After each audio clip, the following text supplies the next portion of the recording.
Welcome to Facing the Forces of Change in Distribution. Our presenter today is J. Michael Marks. As a reminder, course materials are for personal use only. Mike is the managing partner of the Indian River Consulting Group. He is a research fellow at the NAW Institute of Distribution Excellence. He is also seated on the board of directors of many distributors.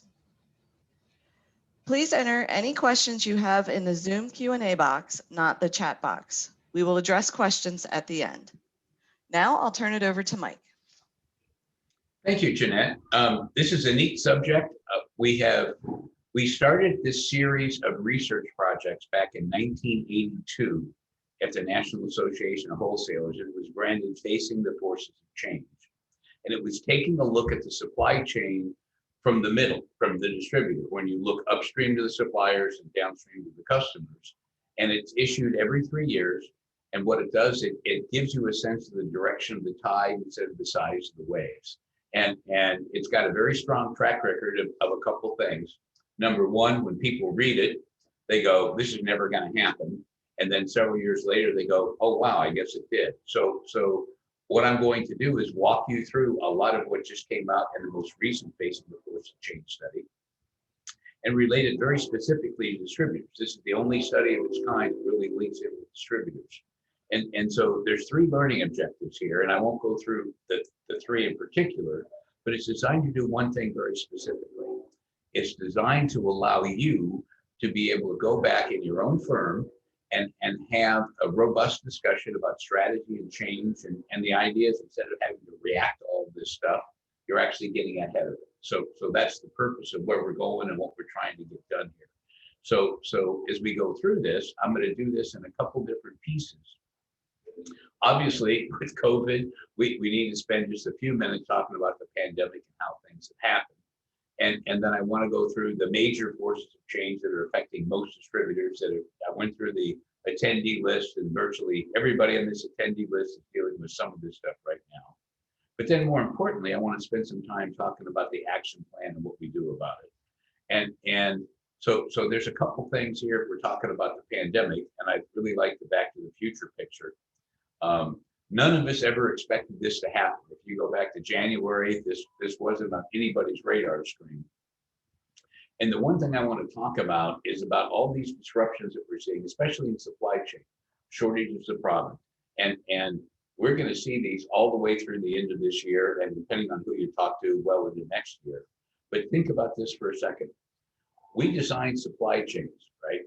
We buy from a manufacturer. The manufacturer's maybe sourcing products to make what they sell to you from dozens of different suppliers. And so what's happened, we've got all these supply chains going way back from, the person that makes steel, that sells it to people, that fabricate it, that sell it as pieces and gets assembled. What essentially happens, we optimize all these things to be very efficient so we can take costs out. And that's a whole lot of why we're doing sourcing out of Asia and the rest of it. And the thing that's really interesting is that since the markets have been so stable for so long, frankly, since World War II, and what we end up looking at is these things get a lot of costs out, but they also become very brittle. So here's the problem. If the internet died, we wouldn't even be having this call right now because all of us are using the internet on this call. But if we were subsistence fishermen in Bangladesh, we wouldn't even know that the internet was down. So what's happened is that everybody now is trying to redo their supply chain so they're resilient instead of brittle. And resilience says how big a shock can they take and still function. So the key thing to grab on this pandemic, this is just like 9/11. It's never going to go back to the way it was in January of 2020. And so this discussion is about what do you want to do with your firm so you end up coming out of this stronger than you went into it. And I put a little quote in here from Twitter. It's from Shane Parrish, one of the guys I follow. And his point was, if you would just admit that you don't know what's going to happen in the future, instead of trying to predict it, make a plan to go north or south or wherever you're going to go, you start thinking, how do I position myself? And what that means fundamentally is that I don't know what's going to happen, but given the chaos that's going on, if there's going to be supply chain shortages, how do I position myself maybe with my key customers and key suppliers to not have these shocks and be out of stock? I mean, those are different discussions. But if you think about, instead of trying to predict it, because we'll always be wrong, to start to think about where do I want our firm to be as we deal with all these changes. Some things will be more important than others. And if you get good at positioning, it allows you to create competitive advantage. So as we go into this pandemic, the first thing to take away is that your growth, and a lot of you are going to have significant growth this year, already experiencing it. It's going to be very, very different in terms of where you're going to get this growth. And I want to talk about these two pie charts. The top one is where does growth come from in a normal market? And the big blue slice there, which is the bulk of it, is the economy. And this is the rising tide raises all ships. And everything works really well. And market grows 10%. If we grow a little faster, we're growing at 12, we're gaining share. Everything's wonderful. That little green is the share we're getting, because the blue gave us the rising tide. That gave us a 10% growth, and we were able to get some share growth. That's that extra 2. That little red slice that we're not going to see for a while was inflation, where we get a price increase. And we've been used to this. We've been doing it since dirt. We have up times, down times. The definition of an experienced salesperson in distribution, the classic definition, is that they've lived through an entire economic cycle. They've lived through the peak of the cycle where nobody can get product. They've also lived through the where there's tons of product available and nobody wants to buy anything. But living through that whole cycle is almost like a combat infantry now. So that's normal markets. But when you're in a disruptive market, which is where we are now, notice how the colors change. Most of the growth that you're going to get this year is because your competitors are going to have what are called critical selling events.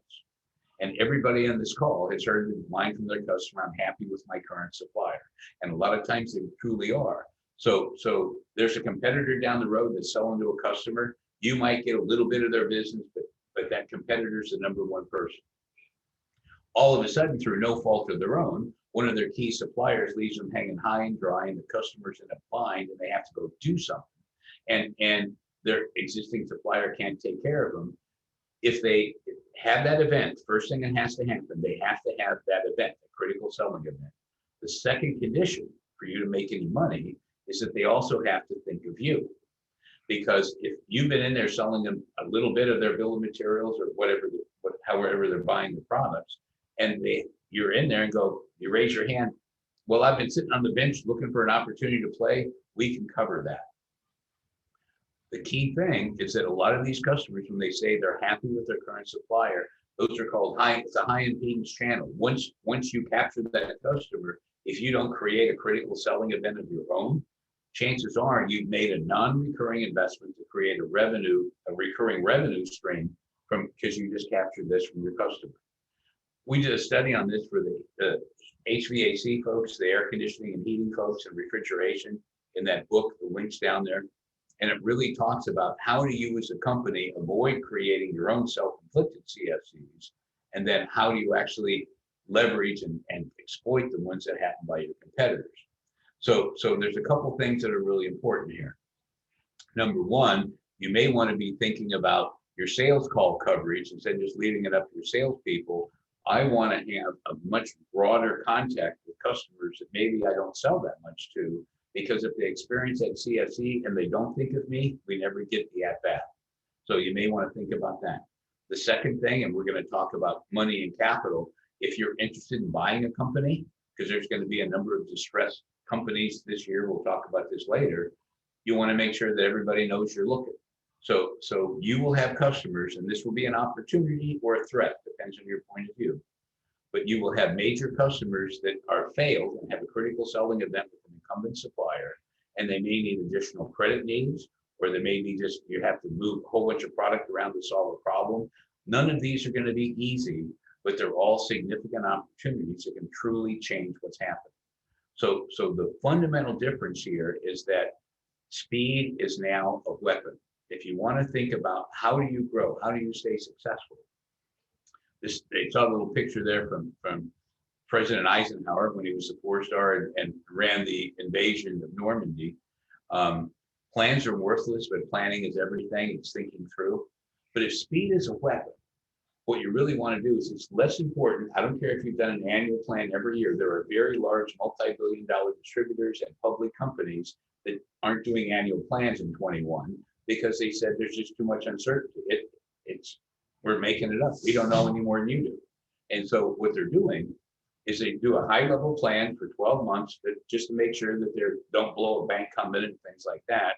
And then back in December, they detailed out January, February, March, and their incentives are linked to that because you know pretty much what's in your pipeline. And then in March, they build April, May, and June. But here's the key thing. In a stable environment, you can allocate these resources in your annual planning process and give everybody a year to go you do something with it. In a disruption, speed is important. And if all of a sudden I made an investment to do something in the first quarter and I was wrong, it didn't work, well, don't leave it there for the year. Move those resources somewhere else. That's the key thing. Speed is a weapon. The second thing that's really critical here is that if you're going to be successful in 21, you're going to be doing some new things, not the same things better. That's what's really different because customers are changing expectations. Suppliers are all over the map here. And I'm going to throw basically the hit parade of what most distributors have been doing in terms of these new things. Last but not least, putting together your typical 5-year plan. And it always shows this hockey stick and great growth at the end and everything's going to be swell. And we do a SWOT and we're going to fix every weakness and exploit every opportunity. And it's all going to be kumbaya and sunshine and light. And by the way, that hockey stick forecast never happens. But a real strategy, and a lot of this deck is going to be talking about your real strategy. What is the value proposition that you have for your customer? How are you solving their problems? What are they doing? And you have unique activities, something you're doing that the competitors aren't. And that creates an unmet service output demand of the customers. And all of a sudden, that's how you get competitive advantage. So I think it's very important to be thinking about these things this way. And I'm not, we could spend a lot of time in the talking about the recovery and the new normal, but there will continue to be uncertainty. There's all kinds of people that are talking about it and articles. And if you go Google it, you can learn an awful lot. By the way, the quality information is not going to be on television or in the local newspapers. That's all so processed. It's very hard to make good decisions. But you can find an awful lot of it in terms of looking at the major research that's going on in the world. So that's all I want to talk about with the pandemic. But the forces of change are very dramatic. And remember, I said this started back in 1982. There were changes, but this is the direct difference between the direction of the tide and the size of the waves. In distribution, long-range planning for a lot of us is what we do after lunch. I mean, you got to move and shoot and just, things just move really fast. What a bank would call a crisis back in the Great Recession, what they were calling a crisis is almost a typical day for a lot of distributors. So the forces of change have been with us. They keep morphing and changing and accelerating. But I want to talk about transparency. It used to be that having asymmetrical information, this is the E9 combat sergeant, that major that can find a bottle of 20-year-old scotch in a firefight if the price is right. I knew how to get things done. Distributors knew how to source product and find things for customers. You tell me what you want, I get it for you. And that asymmetrical, I had information and they didn't. What pricing transparency does, and this has all started with digital and internet, everybody knows what everybody else's price is, and it exposed all kinds of cross subsidies and everything else. And it makes it harder and harder to make margin. What this turns into is margin pressure. And what happens, instead of you're selling a technical product, which normally it might be one of your sales engineers talking to an engineer at a customer. Right now, everything's kind of going back to commodity sourcing and the dumbest guy in the market always controls pricing. It's just kind of been that way since I was little. But what does that mean from a strategy point of view? What it means is that as our margins go down, what happens, we need to reduce our expenses so that our profit stays the same. So if I'm going to go, I'm just making up a number and people are all over the map. But if I'm at 25% margin and I'm making a 5% profit, that means I've got my expenses are 20%. I got 25 in the top, 20 expenses, and five in the bottom. When that margin drops a couple of points, my expenses don't change, my profit goes down. So what's fundamentally driven all of this stuff that you're about to hear, how do I deal with more margin pressure and still maintain my profit so that I have an investable business? Now, the last thing I'll say about the pandemic is that as distributors go through reducing their costs to keep their profit level up, the pandemic has given us 5 years of disruption in 5 months. I mean, the whole thing has just it blew up. I mean, I've several lines I've heard, I'm sure you guys have heard them just from UID. I've had CEOs say, I'm never going to get in an airplane again for a 90-minute meeting. And they're just not going to do it. I've had sales executives say, the sales force that I had in January of 2020 is not the sales force I needed in January of 2021. I mean, we've all learned virtual meetings. I mean, we've all got stories of salespeople if their heads exploded because what do you mean the internet? And we've had other salespeople that have really grabbed a hold of it, really leveraged social media. We're all over the map. But these changes will continue and the transparency will increase. And so what I'd like to do is actually just kind of walk through all these, but I want to start back at where we were in January and just kind of give us a level set of foundation. And this is one of the things that we did actually in 1996. We published a study. This is one of the Facing the Forces study. And it said, reforming your business with best practices. And NAW mapped out 186 practices that were used by distributors, and they broke them all down into best practices, innovative practices, proven practices, and frankly, dumb stuff people still do. So when we mapped all these out, by the way, I'll give you one little Cliff Notes version. The number one practice that was a predictor of high profit and high growth is that the company had a source of information about what customers thought of them that did not come from the sales force. The sales force deals with negotiation all the time. Every customer wants to buy from the best distributor at the worst distributor's price. So if you go back to 2020, and by the way, that reforming your business best practice was commercially unsuccessful for us at NAW because everybody said, well, that's what a plastic distributor does, and I sell bearings, I don't care. And everybody was stuck in their little silo. Things have changed a lot, but if we just kind of take a step back just to 2020, right, which is just January of 2020, almost every distributor on this call has chosen a customer intimacy generic strategy. And that says relationships matter, trust matters, we sell service with excellent people, and the relationships are critical. And what we do, how do we win? Because we had better people, we had better service. That was kind of the story, and it works with some customers, not with others. There was a time that the big distributors could leverage their takeaway power and buy better than the small independents. And then we had the buying groups that have all kind of come into this. And there's a bunch of buying, probably 2/3 of the listeners on this call right now belong to a buying group or marketing group. And what that did by combining the power of the independents and purchasing power, it leveled the pricing. So if you wanted to make money, it was about adoption of best practices. And I want to talk about this little goofy graph on the right. That solid curved line that you see, that's what's called the distributor operational frontier. And that we're talking about two things. On the bottom, your relative cost position, right? You have low cost, right? Remember my 20% I was talking about? Or you have high cost, it reads opposite. The vertical axis, the y-axis, is what is the value added the distributor brings that's outside of the product itself. So I put Rexel in here. It could have been Grainger. It could have been any one of the very large companies. But the idea is that you need scale in a lot of cases to be able to use all these best practices, which is what drives acquisitions and consolidation. But once you're on that line, this is the part that's interesting. If you're a distributor and you're at sea on this, you can improve your service levels of the customer and you can lower your costs by getting up to that frontier. But once you're on that frontier, if you're at A or B or D, then it's purely trading off altitude for speed in an airplane. If I want to go faster in an airplane, I point it to the ground. And if there is a point in diminishing returns, right? And so once you get there, if somebody just wants a product and they don't need any service pre or post sale, Amazon can do a really great job shipping your product.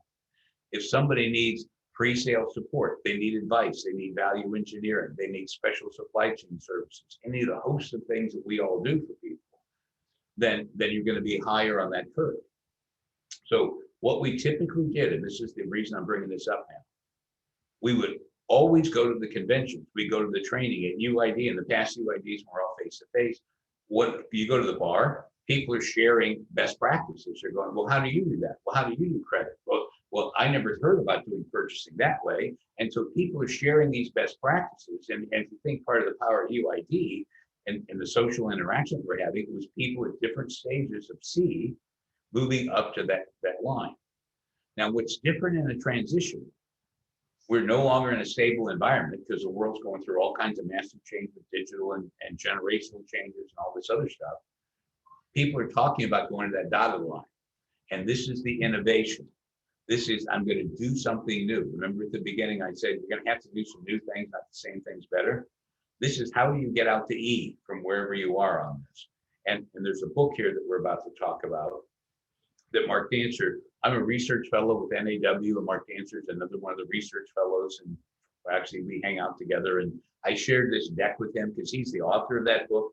I wanted to make sure that what I'm sharing with you, he was on board with, and he gave me the green light. But it's basically a how-to manual to get from that solid line to the dotted line. So we were all talking about best practices, and then all of a sudden on March 14th, the pandemic hit and everything started to get locked down. This whole Innovate to Dominate book, this was published back in November of 19, and it's a how-to manual on how to innovate. There's over 100 stories of what distributors, this is not some B2C internet intergalactic deal selling food. This is over 100 examples of what distributors have done when they have changes in their customers, changes in supplier expectations, changes in competitive intensity. What do they do to get ahead of the game? Now, in the book, they talk about distribution's vision cliff, where we don't really understand as an industry. We're very good at talking to other people, networking, and finding a good idea and copying it. It's kind of like the old saying you've heard when people go to a meeting, well, as long as I get one or two good ideas, it makes it worthwhile. That's about best practices. This says I have to do something different than I'm doing right now. You can copy a best practice, but innovating means other people are going to follow you. It means you're going to make investments ahead of the market. It means you're going to be uncomfortable. And most people don't do it and they wait till it's too late. But if you want to go down this Innovate, I've got Mark's contact information. He even gave me permission to put his mobile number in. Make sure that you have the skills and the knowledge and experience to do this. I listed a bunch of words down there. But if you want to get through this transition, I think it's going to take, and we're in the post-digital, everything's all sorted out. The drama's different. We have a different set of disruptions. You're looking at several years of change, and you're going to probably spend the same amount of money as putting in a new ERP system. Now, part of the reason you're seeing all the consolidation and the deal transaction increasing is you've got a lot of owner operators that, I'm kind of long in the tooth. I'm 70 years old. I don't want to be spending all this money right now because I won't be around to get it out. I think I'll just sell it. And that's behind a lot of what you see in the acquisition, which changes competitive intensity. So this is the how-to. There's a bunch of links in here. There's a link to buy it. By the way, everybody here gets a discount if you buy it through your own trade association. So if you're PTDA or just go to your group first and you get a discount on the book. So here's the punchline. I'm going to walk through these 6, and it's all going to be different based on the industry you're in. Some people are on the forefront of this. If I'm in facility supplies and I sell bathroom supplies and they're all over the place, that would be ISSA and NPTA in terms of the paper. So they're 2 trade associations. They took the brunt of Amazon business in the beginning because Amazon had a whole model. It's one of the courses that we teach at UID. They had a whole model. What products do we do first? And they wanted things that could be UPS, that had part numbers, that weren't dangerous or had any kind of restrictions. And everybody buys facility supplies, so it's a really big one. So they went after facility supplies very rapidly and created a ton of pressure in the industry. If you get over and I'm a plumbing distributor, imagine trying to buy fiberglass shower enclosures on Amazon. What are the chances that that's going to get busted when that shower enclosure, which is one giant piece of fiberglass, gets shipped? So these are going to impact everybody differently. But here are the 5 forces. And as I go through this, think about what you're hearing Think about what your suppliers are telling you, what you're hearing about competition and the rest of it. But the very first one, the digitization of analog processes throughout the enterprise. Now, this means going up to your suppliers and downstream to your customers. This is selling stuff on the web, having a web store, letting customers order things online. That is a very, very small part of this digital transition. Simple example. Customers send you in faxes. They put orders in on fax. It's called rip and re-enter. We take it off. Some order entry person types it in, adds a couple errors just for fun. But that rip and re-enter is an analog process. Go buy yourself like a Connexium or some kind of other OCR software package so that those things all come into your system, and it basically gets pattern recognition. It enters the order. It all brings it all up so a human can see and go click and enter the orders by looking at it, plug in a different number if their writing was crummy. Or you get a customer that calls up, or you call them and go, hey, you're late, you owe me some money. And they go, what money? You don't owe you money. And then it comes out they never got the invoice. So Billy goes over to the file cabinet, pulls it out, faxes it to the customer. Hopefully Billy puts it back in the file cabinet when he's done. And that's the analog processes. When people put in customer portals, this is not about selling stuff on the web, although they will buy some things.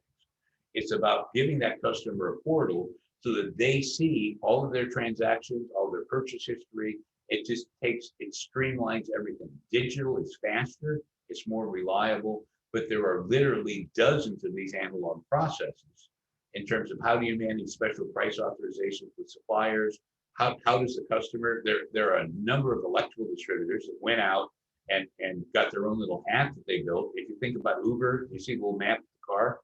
They built that because the electrical distributors, I'm delivering to an electrician that's out in some new construction. There's not even a street address yet, but all of a sudden they can actually see where my truck is on their app and see where it's going to show up so they can decide if they want to go to the 7-Eleven to go get some Slurpees. But the whole point is that this doesn't eliminate people, amplifies the ability of people to have relationships with customers by getting all this nitty-gritty tactical stuff out of the way. The second thing, and this is kind of scary to a lot of people, is the profit potential on transaction-based businesses declining swiftly. So if I'm just selling parts with part numbers, as I said, the dumbest guy in the market controls it. So there's tons of pressure on just the pure transaction side. So that's why so many distributors are going up the value chain, and they're adding crib management, vendor managed inventory, quality checks. They're doing kitting services. They're doing all these things where they're doing value engineering for the customer and said, let me know everything you're buying. I'll show you how you can buy it less because you're buying something that's better than you need. And so the distributors are migrating up the customer value chain with services and these other innovations because they can't just make them on product anymore. The other thing, 3 is a balance of 2 because customers are changing as well. And they're trying to automate their upstream supply chain. And so they're trying to source differently. And this one-on-one relationship with the salesperson and the customer, that works great, but it's necessary, but it's no longer sufficient to have competitive advantage.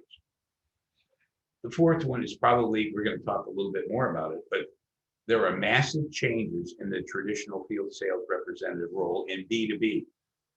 There's a big difference between B2B and B2C. The main difference is the consequences of system failure. If I order something on Amazon for myself and it doesn't show up, it's inconvenient, people don't die. I don't have to shut down a production line. And that ability to have the system reliability is one of the key differences that goes into this. So the role of the field sales rep used to be the field sales rep did everything. And in 2015, we had 4.2 million B2B salespeople, according to the Department of Labor. 4.2 million in 2015. In 2020, we've got 3.2. We've lost 1 million jobs that have been replaced by inside sales and digital. So this role is changing, and everybody says, well, I don't want to do anything until I have to. They don't know what they're changing, and they just get stuck and they get further and further behind. The other thing that's kind of interesting here is we now have 4 generations in the workforce. The baby boomers are not the majority anymore. And so you have different organization structures. How, instead of all this hierarchy, here's the boss, the chain of command, a lot of this is moving down into teams and a lot of things are changing. Last but not least, is the adoption of analytics and artificial intelligence to replace a lot of the storytelling. When I say storytelling, somebody calls up somebody on inside sales and says, you know, what's my price and what is the data that they use to come up with it? You know, analytics help that a lot.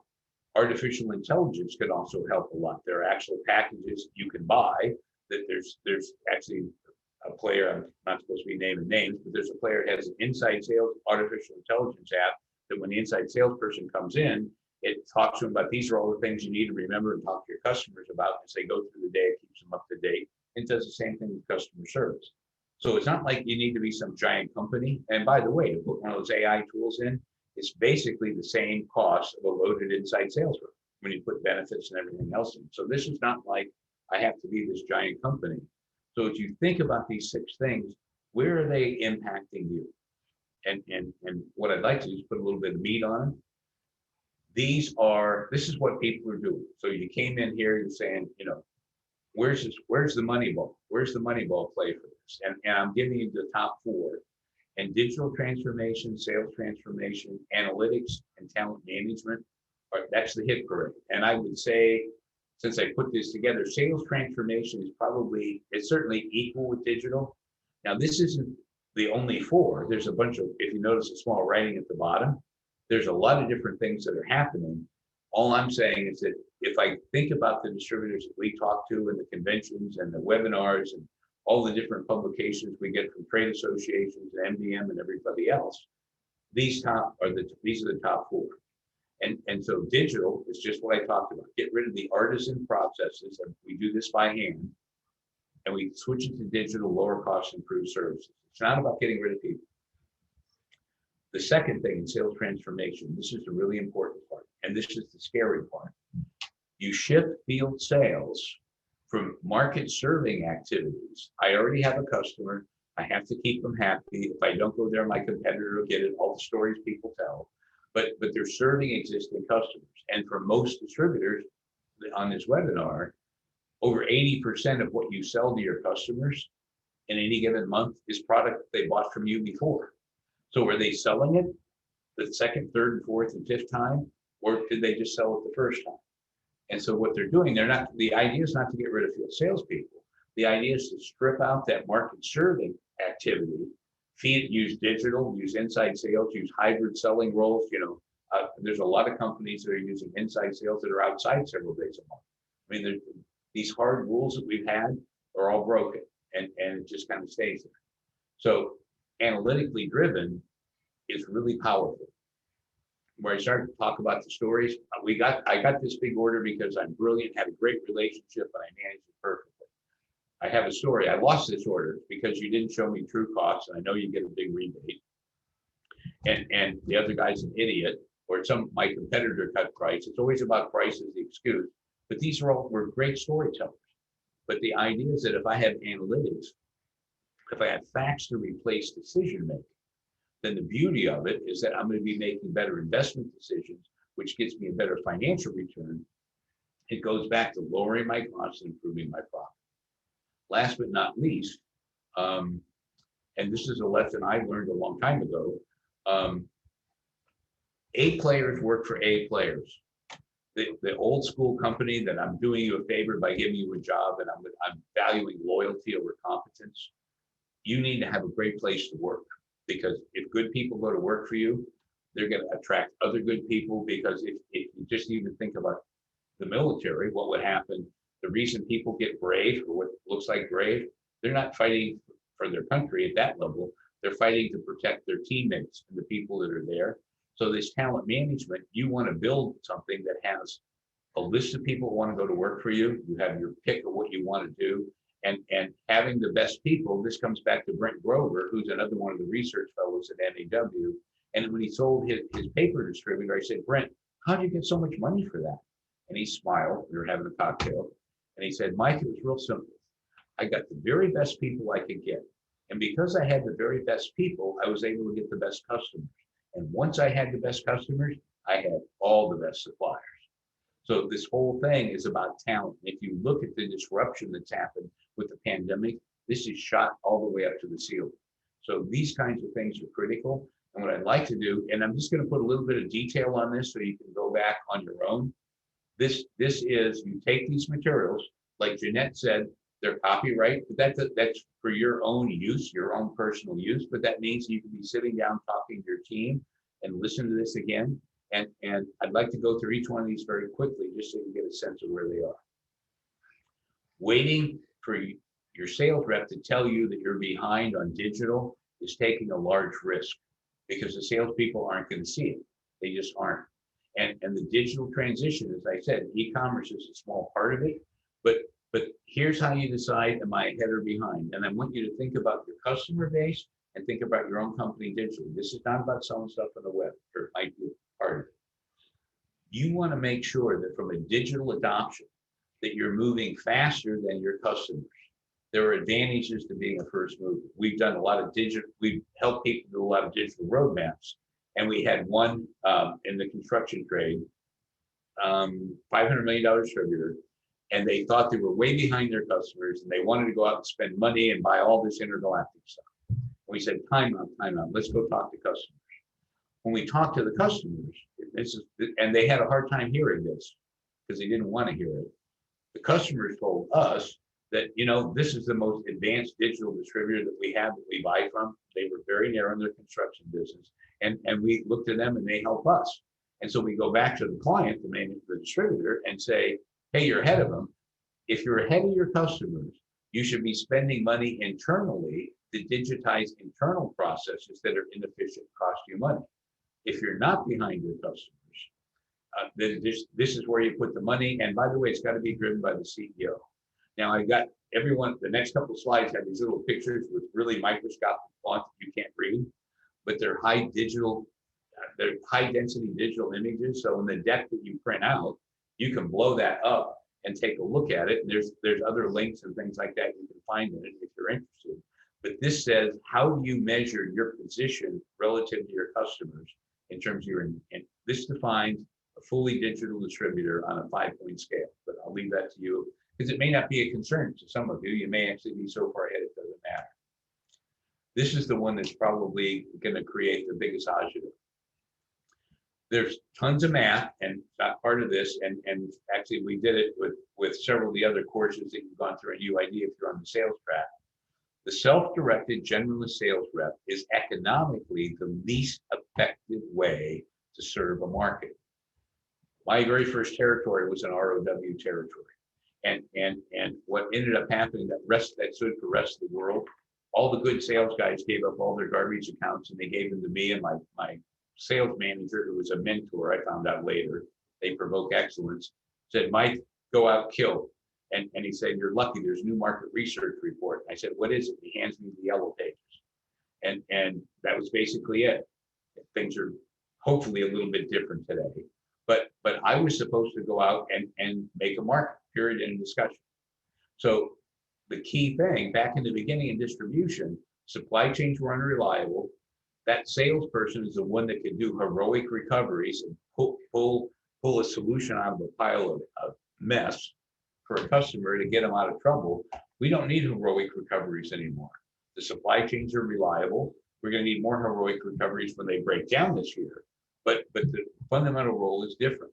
And since so much of this is a repurchase where these products are also rebought, what typically happens, I want my field salespeople to be market makers. What I want to do is go out to a customer. I say, hi, I'm Mike from Acme Screen Door and Missile Supply. And they say, first words, I'm happy with my current supplier. And then I say, and by every salesman's going to have, a salesperson's going to have their own style of doing this.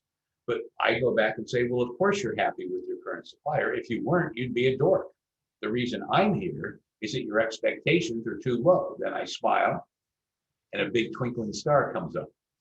I'm raising the customer expectations so they choose. I'm trying to disrupt, as a salesman, their current supply chain so they choose my distributor as their supplier of choice. That's market making. And I make a non-recurring investment to capture that customer, but then I have really good support services inside sales, customer service, product specialists, market solution specialists. And what I can do is I focus on customer retention, expanding my share of wallet, and having an absolutely world-class customer experience. So this little chart down here, if you blow this thing up, this talks about field account managers. What does a hybrid inside sales rep look like? What does a tech specialist look like? There's a lot of information here, and there's several links here that you may find interesting in terms of getting more information. So I've talked about digital. Where are you on digital? I've talked to you about sales transformation. And now let's talk about analytics. And the thing that's really interesting here is in the military, there's a S2, what they call intelligence and security. So if the soldiers are going out and they're the teeth, there's a whole tail of people that support them with food and ammo and everything else. The intelligence function basically says, where's the enemy? Where are the opportunities? And what analytics does is, from a commercial point of view, it says, where are the opportunities to grow? Let's be able to rank these opportunities by potential to grow and cost to grow. How do I get the analytics so I can find out when a customer is going away? And a lot of this is critical thinking and a process. We didn't do big data this year, but we will do it again next year. But from the big data deck that we do, where we teach about, data lakes and all the rest of this, this is the process. You can blow up that slide, but it talks about where the questions that you go through and talk about. The thing that's interesting, simple example. I would like to know for everyone, go ask the salesperson, who are the 10 biggest users of our products in this geography? And they'll typically give you their 10 biggest customers. And I go, like, I don't care about our customers. They may not be our customers. Who buys more of cutting tools or, whatever it is, right? I want to know who that is. And I would like to know, of those major customers, how many of them are we actively calling on? And every distributor sales rep is going to have a percentage of the big users in their market they don't call on. Why? They say because either one, you don't know, or two, they say that belongs to a competitor that got it under contract, I can't get it. I want to use my salespeople to disrupt those relationships. I don't want to just drive by them and never do anything.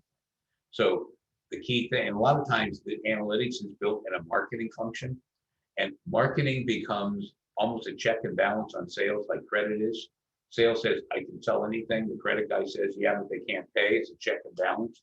Well, sales guy will always say, I'm getting all the business I can get in this territory except the low margin stuff. And the marketing department says, well, here are the major users. Here's what they spend on these product categories. Here's what they spend with us, even if it's zero. And they put all that data out so that the sales leadership has the facts for informed decision making so they can employ their salespeople effectively. That's the key thing in terms of where it goes. So if I go to talent management, ask yourself a couple questions. A lot of you have a customer journey map that you've been doing, but what's your employee journey map? Do they come in? I mean, I'm very proud of the fact that I've worked a counter and I worked in a warehouse, not long. I ran an electronic components distributor, but there's a career path coming through. How explicit is yours? Have you gotten rid of your annual performance appraisal and turned it into continual coaching? That's been going on for probably 20 years. Are you able to replace the managers that value loyalty over competence? A lot of times people confuse that and they get really mixed up. This is about having strong leaders because A players want to work with other A players. They need to have an A player manager. If I'm an A player manager, I'm going to find the best players that I can get. I'm going to get the best talent because that makes me look good. But if I'm a C player manager, I'm not going to bring in A's or B's because they make me look bad, and it just goes into like a death spiral. Clayton Christensen, who's done absolutely brilliant work on strategy, and Michael Porter, who's the ace. In Michael Porter's work on competitive advantage, they talked about creating a competitive advantage in human resources. The details are here in this little slide that you can blow up. But fundamentally, I want to have a small number of highly paid people. I want to be able to pay above market. But remember, I've got to be able to have my expenses down so I'm still making a good financial return. But what I do is I say, I want to drive average compensation as high as I can, as quick as I can, constrained by payroll, loaded payroll with benefits as a percentage of my gross margin. If I can hold that number the same or drive it down while I'm raising income, that's how I create that competitive barrier. And there's a ton of stuff out of it to go look. And by the way, one thing in terms of these four that I just walked you through, I'm going to give you some specifics here in terms of how this works. But your trade association has tons of information on this. It used to be the best way to keep a secret was write a book about it and put it in a public library. Now it's online. And I'm constantly amazed when we get calls from distributors and we're talking about problems. I said, well, you talk to your trade association? And they go, no. And then because we're sharing screens now that we've all learned how to get virtual. And I bring up some of the stuff on the site and go, I didn't know that was there. Go there first, because there's really good answers on all of this in terms of content. So what I did is we just touched on the pandemic, and then I talked about what are these Moneyball plays in terms of what are these disruption, what are people doing. Remember, all this was about how do I compete with margin pressure, maintaining my profit. I got to take my costs down. But if I do everything the way I'm doing it now and I cut my costs, my service level is going to drop. So the only way I can cut my cost and maintain or even improve my service level is with all of this innovation and the things that we were talking about. And those four that I walked you through were the low-hanging ones. So how do you know you're ahead or behind? Short answer here. Jim Keyes, who I have a lot of respect for, has created millions of dollars of shareholder value. He was brought in by Wayne and Zenga to fix Blockbuster back in 2007. And this is, for those of you that remember Blockbuster, it was Be Kind, Rewind. There were millions of videos, but they were always the wrong ones.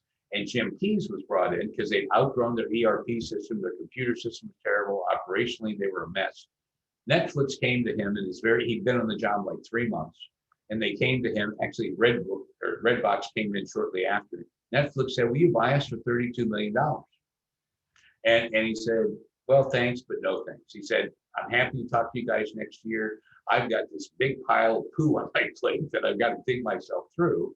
But the punchline is that he was right at the knee of that curve where we were switching from videos to streaming. And he never made the switch because they took the company bankrupt. They took Blockbuster bankrupt a year later in 2008. Netflix now is over $300 billion in market cap. And so everybody says, boy, Jim's such an idiot. And because I know a fair amount about that situation, most of us would have made the exact same situation he did because it was so clear cut. So he was in the middle of a disruption, but he saw the operational problems and he didn't see the disruption. So what happens, people don't see disruptions. It comes out, it feels differently at a tactical level. You're going to find out, you may not say I'm behind the disruption, but I've got rising costs, everything's going nuts, my margin's going down, where everybody's getting mean, they don't want to spend money, we're having difficulty recruiting and retaining people, and everybody's asking, it's like, it goes on year after year, you get used to it, it's like death by 1,000 cuts. That's what it feels like when you're in a disruption. And you're going through the process, and that's all you see. You don't see this large scale change. And everybody, this middle deal, everybody takes their entrepreneurial answer to everything. What makes me better than the big companies, we react quickly to threats and opportunities. And all of a sudden, everything looks really wonderful. And when something goes wrong, I can change it really fast. We don't need to have meetings and everything else. But there's no big thing to react to. You lose a customer every now and then. You have a supplier decide to go around you and appoint somebody else. So the smart play, and this to me, it's all about the money. When I was young, I thought it was all about the money. And now that I'm old, I was right. It's all about the money in business. The smart play is to be a fast follower. I don't want to be the pioneer and get arrows in my back. I don't want to be the first guy in my industry to be doing something with digital or blowing something up. But I want to know what the leaders are doing. Who are the leaders of my industry and what are they doing in terms of sales transformation and digital transformation and analytics and talent management and all these other things? What are they doing? Because I race sports cars as a hobby and I'm not that good, but I'm running at the back of the front runners, the guys that are in a race. Every now and then I get lucky and can dice with them, but usually I know that if I just keep them in sight, even if I can't catch up to them, I know that I'm still in the lead lap. And so you need to be asking yourself a question, because we're all feeling this margin pressure. There's nobody listening to this that thinks they have too much margin. But from my point of view, do you know where the leaders are and what they're doing? And if you actually know when they're not that far ahead of you, then fine, everybody's in the same boat. But the fact is, nobody's that's making these innovations, they're not going to be running around sharing it and bragging about it. They're just trying to build competitive advantage. And again, if you've been noticing the slides, I know I'm talking this as a drink from a fire hose, But there's another link down here called Jumping the S-Curve that talks about that. It'll give you a lot of examples. So if you think that you have a company, I'm working for a company that's behind the digital transition and you want some ammo, just go spend some time in these links and you get some evidence to go back and make a data case to your management team about, hey, we need to do something. Now, here's the fun part. And I had a good fortune earlier in my life to spend a lot of time with Peter Drucker, who's known as the father of modern management.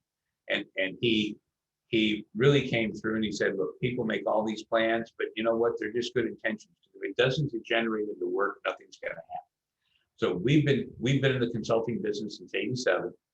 We've worked for decades with distributors and manufacturers. Most of what we do is project work, where a client will hire us to help them go do X. We do X and we deliver it. And then the other part is advisory, where the client says, we're going to build X, but we want you on the bench to give us some advice. And so all I'm going to share with you, given the time we have available, is I want to go through and talk about what we've been sharing with our clients. And I'm not saying this impacts you, but if you think about it, you want to have a thoughtful conversation that's not about how do we ship this next order or book this quote. You want to have a direction of the tide discussion about, even if you win the rat race, you're still a rat. What are we trying to become? How do we know that we won? And so I'm going to give you some ideas to think about. And these are here because we're talking about them a lot. First thing, we went into the recession back in March and April. We did a bunch of stress testing with companies, and are they going to run out of cash? Are we going to die? Is the world we know it come to an end? But what's happening right now is that most distributors, when you go into a recession, you generate cash because you convert your inventory to receivables to cash. So you have cash.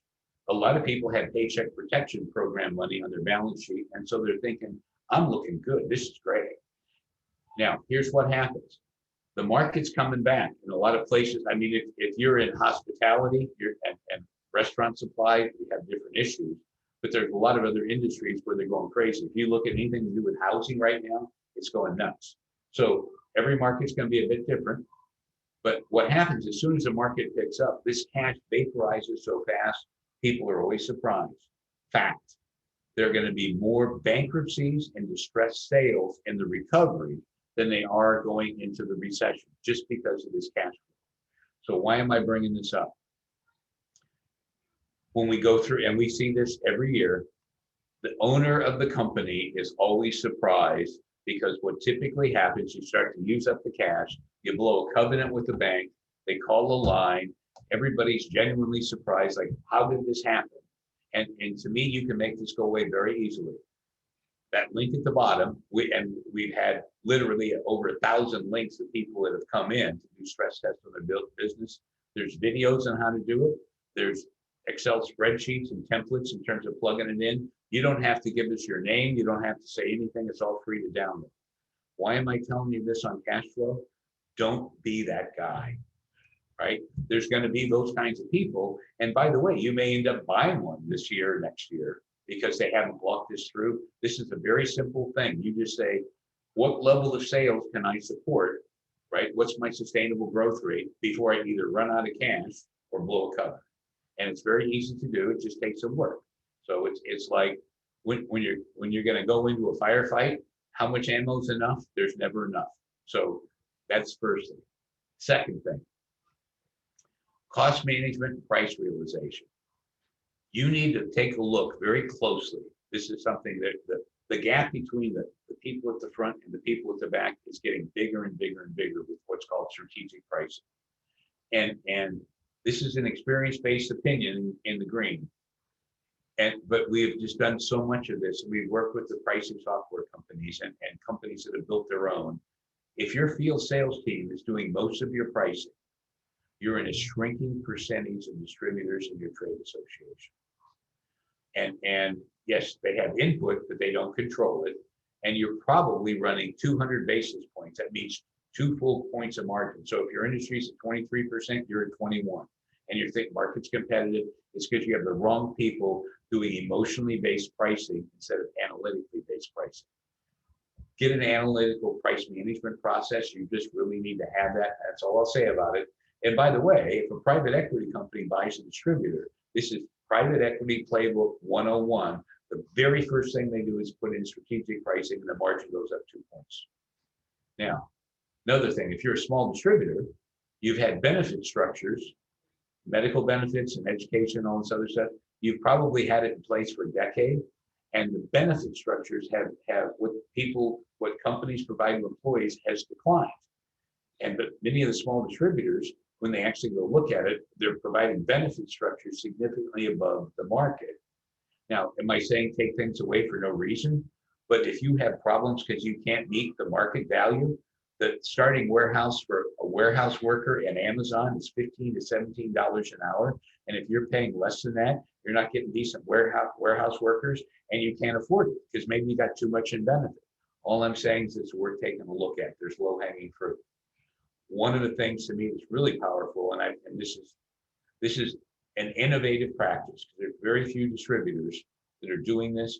There are major innovations in healthcare where you involve your employees in the cost management, where distributors are getting close to double digit in the teens cost reductions on their medical insurance premiums by getting the employees engaged, and they actually end up with better coverage, and they're feeling more confident because they're in more control of their life. Is it difficult? Yes. Does it take management and change management? Yes. But it's money. So if I just keep getting these increases every year, and my profit keeps going down, and I keep complaining, I'm in a death spiral. I'm slowly going out of business. Last but not least, this is probably a 5-year key performance indicator. I'm in the board of several companies. One of the companies we're with, our CFO said, you know what? We always build our branches. You sales guys are all full of sunshine and light, and you build these branches too big. It's like we build a church for Easter Sunday, and the rest of the year it's mostly empty. What I want to do is I want to start measuring gross margin dollars per square foot. And so he went out, we did a facility study, got it all done. We have doubled our gross margin per square foot of all of our leased and owned facilities. We've doubled it in 5 years by getting on leases, resizing things, but you have to decide it's something important. So instead of just leaving everything the same, there's targets of opportunity that maybe fit and maybe they don't fit. In the sales strategy, very first thing, this is probably the third time I've mentioned it, you need to know in your industry who are the leaders in terms of the sales strategies and sales transformation. I mean, just know who they are. How do you go find out? Go ask your trade association executive. They're plugged into everybody. They're not going to give you competitive information, but they can at least help you understand what's in play and where you fit relative to everybody else. You need to know that. It costs you money because you're taking a risk if you don't know. You may find out you're ahead. You don't know. The other thing here, the second bullet, there's a lot of people changing incentive plans for salespeople instead of the traditional percentage of gross margin, because they're adding goals and commitments that I expect you to generate so much growth. And we're starting to have special roles where I want my outside person to let go of that account, pass it to the inside. And as you start doing these things, most people are finding they need to change incentive plans. And if you're separating market making from market serving, you cannot do it without a pay plan change. I'll just tell you that right now. Now, the other thing, think about these supply chain issues we're going to have. Many of you are having right now. And what you're basically looking at is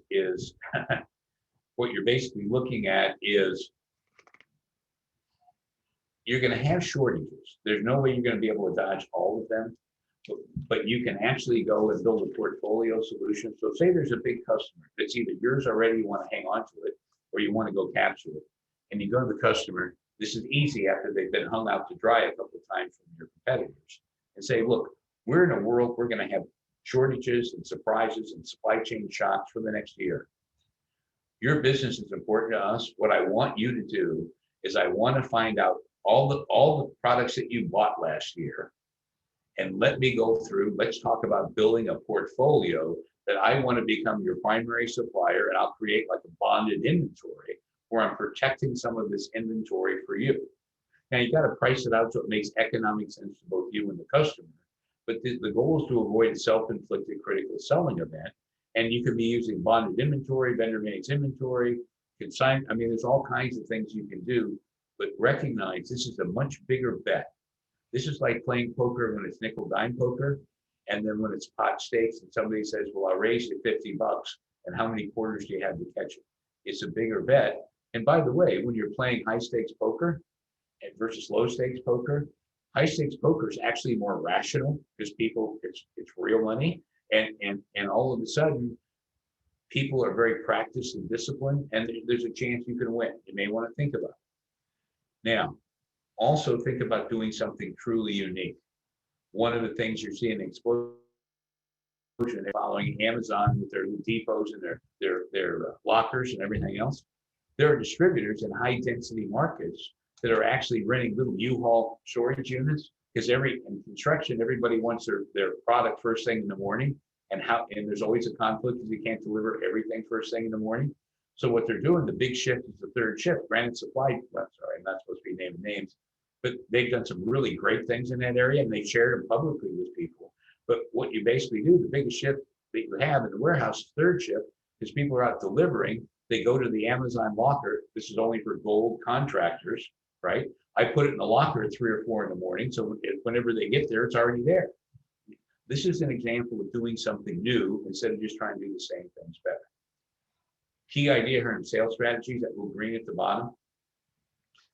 Your gross margin is purely a function of customer switching costs. And this is, I'm going to save all the big economic words, but fundamentally, if the customer can switch suppliers at very low cost, you're not going to make much money. If there's high switching costs, you're going to make a lot of money. As an example, we hate Wells Fargo, but we have international wire transfers. We have all kinds of other stuff. It's a very complex relationship. We don't like it. It would be a pain in my butt to change and go to Citibank or Wells, somebody else. And what are the odds it's going to be any better? So I just suck it up and they make a lot of money. If you're doing vendor managed inventory for your customer, you're doing consignment inventory, doing all these other things, and all of a sudden it's complex for them to leave, your margin's higher. There's a lot of math. Go ask an economics professor or send us a note, we'll explain. This is really important, and this is probably more new than most of the other things I've talked about here. If you want to have a management-directed sales force instead of a self-directed sales force, sorry, I'm talking too much. Self-directed sales force, you get to eat what you kill. I'm going to pay you a percentage of gross margin, go out, kill. And when they back out of the driveway, they look at their phone, it's the most recent irate email or text. That's self-directed. I'm not saying their motives aren't pure and everything else, but a management-directed sales force says, we're going to identify the targets and opportunities. We're going to give the ammo. I want to use you as an offensive competitive weapon to go displace. So there's 3 steps when you want to do this. And if you've heard the term customer experience and you've seen people throw the letter CX around, this is what they're talking about. What you're basically doing, this little picture here is from Gartner, and there's every customer segment's going to have a completely different journey. But what you do, step 1, do a customer journey map for your customers. And I'm dealing with big commercial plumbing houses or industrial PVF, or you take whatever segment you got and you start to say, what is the journey they go through to find a supplier? How do they deal with problems? How do they find continuous cost reductions? You go through this whole thing. That link there, you could spend several hours and see all kinds of pictures and maps and examples, and just pick a couple that work for you, work with your sales guys, put a basic customer journey map together. Here's where it gets interesting. Then you map, and again, the customer journey map's going to have like little flow chart boxes and arrows going everywhere. It won't be as messy as the Gartner thing. But then when you do the same flow chart with your salespeople, I'm going to make it start with a cold call, qualification call, capability presentation. I start to get in, I get some business, I earn my way up and kind of go through it. Everybody here knows how that game goes, but I map that out. And then what I do is I match the customer journey to my sales process, and I find out where the gaps are, and I build a feedback loop so I can keep constantly changing my sales process to eliminate critical constraints and make it go faster. So what I've done here is I've thrown just a ton of stuff at you guys, and I know I have, but what essentially happens here, I've thrown all this out at you and you're thinking like, oh my gosh, how in the world do I do this? Because you're probably already, your brain stretched from having a couple of days of UID. This would be how you put it together. Now, this is a very old principle. It's called it's called managing with sprints. McKinsey, this is just right before we sent this deck into UID, this link at the bottom. This is worth a close read, because it says, I've got all these big things. Our company is used to doing discrete events quickly. So all of a sudden we come up, we got to onboard a new supplier. We got to do X, we got to do Y. We know how to get that done. What's much more challenging is when you take all these pieces and how do you put it together. We had one client, if you notice the gray up here, they just went through a wholesale transformation process, and they said, 2021, we're going to build a foundation. We're going to start to make some changes, pilot projects. 22, we're going to scale it, and 23, we're going on the offense. Distributors aren't good at steady change to create a long-term benefit. They're very much better at reacting. So here's what a sprint is. You put together, what do I need to do first? And if you notice the very first impact, timing, complexity, choose the things to do first that will move the needle for me in 2021, right? Let's do the low-hanging fruit. That's the straight way of talking. And then what you then do is you say, of all these areas, if you look at impact type, growth, margin, working capital, every company is bad at something, right? And it's when we sit down and we assess a company and we go ask a senior manager, well, what are your strengths and weaknesses? And they say, well, I've got great technical background. I've got a great list of relationships and I'm very aligned with the company values. I said, that's great for the strength. What about your weaknesses? And then they give me, a blank look and I say, well, let me help you. Let's write down lack of self-awareness is the first one. Every company has weaknesses and things that you're just terrible at. So you have an objective, fair, respectful conversation. Where are we weakest? And you then say, because you do impact timing first, let's move the needle. Impact type, let's take the area that I'm weakest in, and let's fundamentally do something so I have something else that's weak. There's always going to be something weak. Think about building this transition. It's a plate of food. You're trying to raise the plate of food. If I raise one side too high, all the pieces fall off. So you've got to maintain some balance. So take the area you're weakest at. Let's get that up first, and then go on, and then you start to focus on customers. There's a lot in this article, but it's a really good way if you were going to take this information and go back to your team and say, I think we're behind the curve. Here's some of the evidence I've got. I'd like us to have a conversation that you can just have a conversation. You don't need to be in charge. Just say, this may help you get the attention of some other people in your company. And you're basically going, I really think this is going to make a difference. And there's consequences if we don't do it. And so all I want to do is just let's talk. This is important, but it's not urgent. And if it becomes urgent and important, you're usually really on the defensive and you want to avoid it. Now, in terms of giving the extra info, because the purpose of this workshop, in terms of facing the forces of change, is to get an understanding of it, give you a framework of what the leaders are doing, and give you some basic tools that we talked about, cash flow and some of these other things to move forward. Here's another one. And there's 15 links here, all of which, some of these are 150-page reports. This is enough to go brain dead. But there's a global conversation going on now about all this disruption. And all this is not just distribution. What is the new normal about? Here's the link in. You can see the Innovate to Dominate book that Mark Dancer wrote. And there's a bunch of other links in here that just go talk to your team, find out where the obstacles are that they don't want to talk about, scroll through these links, just click. If it's interesting, take a look at it. If it's not interesting, just move on. And there you go. So as I kind of go through this, I know this has been kind of a tough deal here in terms of what we're doing. And what I wanted to do is I wanted to leave some time, so get some questions.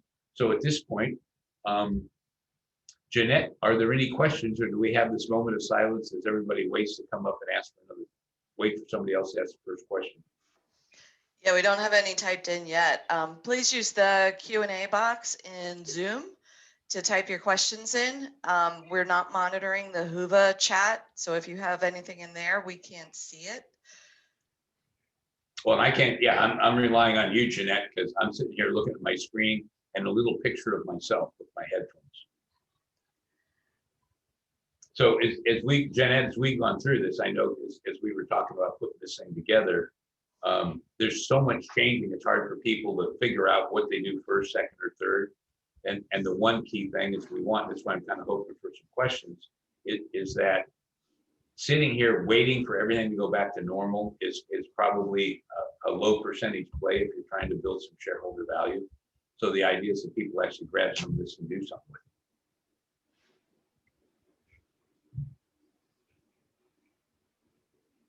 But I guess I probably should have asked you before, Jeanette, do you tend to get many questions in these things? It depends. We have, in one session yesterday, one of the instructors didn't want to take questions publicly. He wanted to do it privately. But Okay. yeah, I had one session on the first day on Monday where we were trying to get all the questions in time. So use the Q&A box for any questions that you might have for Mike while We we can do the same thing we've done with the other stuff, and that's that a lot of times somebody may not want to ask a question, there's competitors around, but we'll do the same thing, that if you get a question afterwards, we'll do the same thing we did before, you just email it to me and I'll get them an answer. Okay. So, I mean, that part's not a problem as we go through and do this. Well, if there's not a lot of questions, I have no point sort of sitting here. I've got some closing comments I'd like to spend a little bit of time on. And by the way, if a question comes in, Jeanette, please just interrupt me as we go forward. Okay, we'll do. But here's what we're seeing. A lot of people are talking. A much smaller percentage of the people that are talking about all this disruption are actually doing something about it, and there's different speeds. I mean, if you think about this digital and Salesforce transformation, it's an Autobahn, but there have been companies, this takes years to go through this migration, because if you just do it and blow it up, your salespeople leave, and a lot of times they'll take a lot of the customers with them. So this is why I felt it was so important to really understand where you are relative to your competition on some of these things. And my very first step would be to go to your buying group and go to your trade association and just say, hey, I sat through a workshop, guy was talking about all this stuff. I mean, who's doing this kind of stuff in our industry? And I guarantee you'll get information. And there's another surprise I'll throw in before I go into these final thoughts. And that's that this is a scary journey for everybody. I don't care if you're a big company or a little company, it's very frustrating. You know, people say field sales is a third rail in distribution, meaning the electricity for the subway, and people are scared to death to do anything. But a lot of times, if you find out from your association, here's a couple of companies that are doing this, and they're using some of our association services. And if you call the guy up and say, hey, we're just getting into the started, can you give me some tips? We're all in this journey together, and a lot of times they're happy to have somebody else there, and it's not like they're not going to tell you anything. And you can act, it's just deciding to start. It's hard for people to start. So in terms of these final thoughts, I just want everybody just to be thinking, just go look. If you know where the leaders are, you're going to be in a much different situation than just thinking, I just wait till I need to hear something. And if you do, you'll end up being Blockbuster or the Encyclopedia Britannica. The last document was printed in 2014. And they say Wikipedia put them out of business, but they lost their monopoly on truth. Kodak invented the digital camera. They went bankrupt because they thought they were a chemical company. And so big companies go away all the time. So how do you not do this? How do you, when I go back to the very beginning and talk about how do you position your company? Position is really important. You sit there and have a discussion with your team and you say, and pick a number. Pick 2026, 2022, doesn't matter. It's not now, and it's not about all the tactical stuff that clouds everybody's head. And say, where do we want to be? Who do we want to be selling to? How are we going to be beating our competition? What's going to make us better than them? And it's not just saying I have better people. That's a data-free opinion. We can hold it with the emotional conviction, but there's no data. So you come up with a description of what you need and where you want to be at some future point in time. Every time you do that, you're going to realize I need a capability in this company that I don't have right now. And so what that does is it marks out to me what I need to do to build this thing so I can get it. So I then start to put a project plan together and go do it. And once you get that one done, then you rinse and repeat, do it again. If nothing else, what I'd really encourage people to do, if you're really stuck on this and you can't get anybody to do anything, have a competition. And we did this, and you can just do it when you get face to face or do it virtually, it's your call. Put some cross-functional teams together. Get somebody from sales, customer service, warehousing, finance, purchasing, and put together a bunch of teams of 4 or 5 people so that every function is represented. And you say, we're going to have a contest. We're going to have a game. And I am speaking as the owner now. I'm going to go out and I'm going to spend 20 grand in 2022 innovating and doing something different. So here's what I want you guys to do. Each team's on their own. You guys go back, have your own meeting, and we're going to set a date a week from now. And every team's going to come back, and you can have no more than 4 PowerPoint slides. But here's your mission. Pretend that you're a consultant.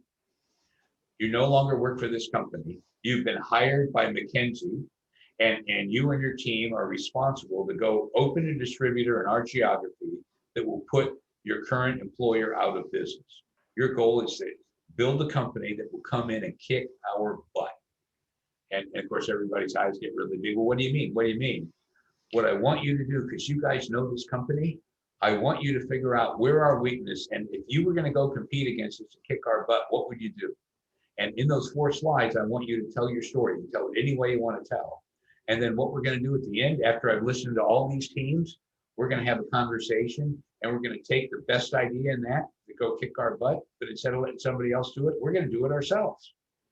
If nothing else, it accomplishes one thing, and it gets some excitement, because participation creates commitment. Instead of just saying, this is a cram down from the big boss, we're getting people involved and say, how do we make ourselves stronger? How do we make it better for our customers? So as we sit here and we go through and do that, that capability, that's another way to actually get to this capability. But what you want to do, this is what's different. Think back to where you were in January. Think about where you were in December. What you want to do is, by the time you get to the end of this year, you want to be, and you should set this as an absolute requirement, my company needs to be in a stronger position competitively than it is right now. What is the one thing? This goes back to Jack Palance and Billy Crystal and Norman the Cow and City Slickers, the old movie. And Jack Palance kept saying the one thing. What's the one thing? What's the one thing you can do to add more value to your customers? And this is just a good way to find it. So I think what we'll do, Jeanette, is let's just end it. If any questions come in, by the way, while I started to carry on there. You have one. Shoot. What do you get? Do you believe we can train most employees to create the best talent? I'm going to give you a consulting answer. And the consulting answer is it depends. My first answer is that yes, you can, because most of us, if I look at development and talent management, and I didn't spend much time on talent management here, but it starts with why. If employees know why we need to change, and we take the time to train, not tell, just telling somebody to do something different is not training. But if I'm trying, and by the way, when we do sales transformation, we will always involve the sales force so they understand what we're doing and why, and they have some influence in terms of how we do it. We don't do it in some star chamber and go back. But if you want to turn somebody into top talent, they have to be challenged. There's a field of study called flow. If you just go Google the term flow, how to get in flow, and there's a diagram that talks about the level of stress. People have to have stress where they're trying to achieve something that's new, that adds interest and excitement, not be, if they're bored, they're not going to be high performance employees. There's a whole field of study on this that's out there. And what you want to do is you want your employees to be growing and developing, which means you have the leader responsibility is to formulate talent. They have a career path. You've answered the question of what's in it for me. You're demanding in terms of coming up with a clear expectation. And if people don't meet it, you terminate them. You don't rearrange the job. And what happens, the talent gap, to me, between high performance and everybody else is more often driven by weak leaders than it is anything else. In general, you can do that. Now, having said that, there are a lot of people that only hire like super smart people. Jeff Bezos, I mean, there's a bunch going around actually today in a lot of the news feeds. Jeff Bezos always had these questions he would ask back in the beginning. And he's hiring an accountant, and they came in number 2 in the CPA exam. And Jeff Bezos' question is, why weren't you number 1? And you can decide that you just by one of the software companies actually, if you wanted to go to work for Amazon in system engineering, what they do is they put you in a room with 3 people and 3 senior guys. They don't say much. They give you a whiteboard and they say, design an elevator control system.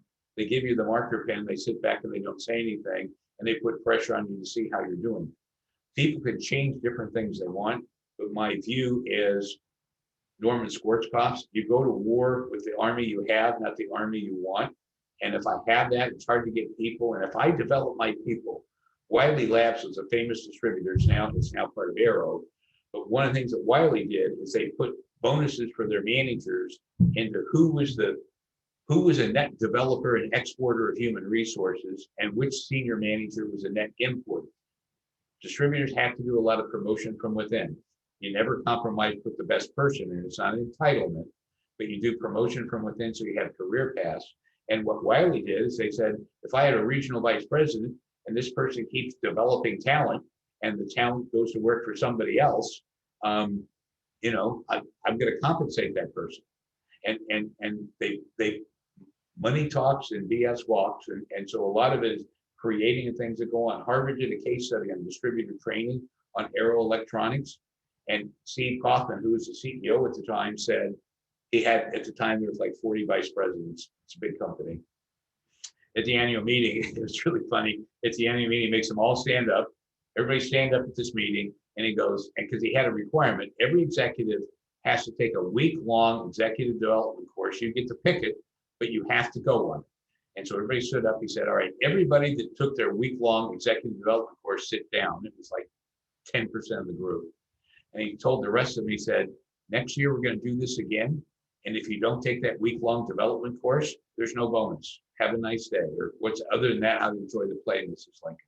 So this whole thing about training, set a standard. If you really want to be world-class in training, and NAW's published great stuff. There's a human resources roundtable at size, for over $1 billion and under, and that where the HR people get together and they share a lot of these best practices. All this stuff's out there. People bother to go look. So my heart of hearts says we do a terrible job of training. We do a lot of outside recruiting because we don't invest in our people. And if you really think people are the competitive advantage, why wouldn't you spend the money? But Jeanette, as many of the listeners know, I did drugs back in the 60s, so that could all be wrong. Any more questions, my friend? No. All right, well then, tell you what, why don't we give them an extra couple of minutes and just let them loose early? What do you think? All right. We could tell jokes, Jeanette. I don't have any jokes, Mike. I don't either. I'm just really hoping. Okay, so the COVID has really killed the funny joke business for some reason. So, all right, well, everyone, I thank you for taking the time to listen. I know a lot of this is hard to listen to, but the goal here is that you take the handout that you've got, investigate those links that you've got to go look at to further the play, and figure out how do you know that you won, and enjoy the ride. Have a good time. And Jeanette, thanks for inviting me. Of course. We'd like to thank Mike for his presentation today. He will be in the panel discussion that begins at 2:50. So make sure you're back for that. You don't want to miss that. I'll make sure I make it too. All right. Thanks, Jeanette. Take care. Bye-bye, everybody. Bye.